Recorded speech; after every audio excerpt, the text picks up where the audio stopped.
ఏపీలో మరో సంచలన సర్వే వెలుగులోకి వచ్చింది.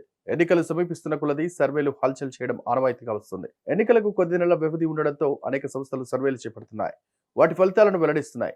తాజాగా జన్మత్ పోల్స్ అనే సర్వే ఏజెన్సీ రాష్ట్ర వ్యాప్తంగా ప్రజాభిప్రాయాన్ని సేకరించింది. ప్రజల మూడ్ను తెలుసుకునే ప్రయత్నం చేసింది.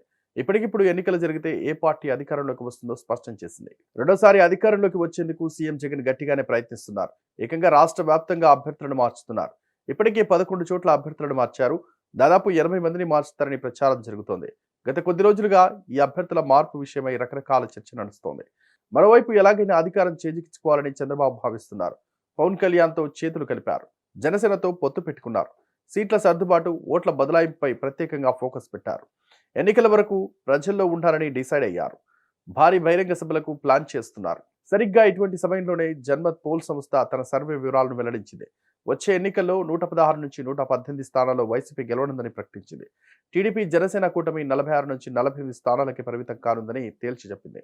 మొన్నటి తెలంగాణ ఎన్నికల్లో సైతం ఈ సర్వే సంస్థ చెప్పిన ఫలితాలు దగ్గరగా వచ్చాయి. కాంగ్రెస్ పార్టీ 61 నుంచి 63 స్థానాల వరకు గెలుచుకుంటుందని తెలిసింది.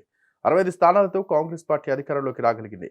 అటు బీఆర్ఎస్ సైతం 45 నుంచి 47 స్థానాలకు పరిమితం కానుందని చెప్పగా 39 స్థానాలతో సర్దిపెట్టుకుంది. ఇప్పుడు ఏపీలో సైతం ఆ సంస్థ ఫలితాలను వెల్లడించడం ఆసక్తికరంగా మారింది. ఈ ఫలితాలు వైసీపీకి ఆనందాన్నివ్వగా టీడీపీ జనసేన శ్రేణులకు మాత్రం నిరాశ మిగిల్చాయి. ఈ వీడియో కనుక నచ్చినట్లయితే please like and share and subscribe.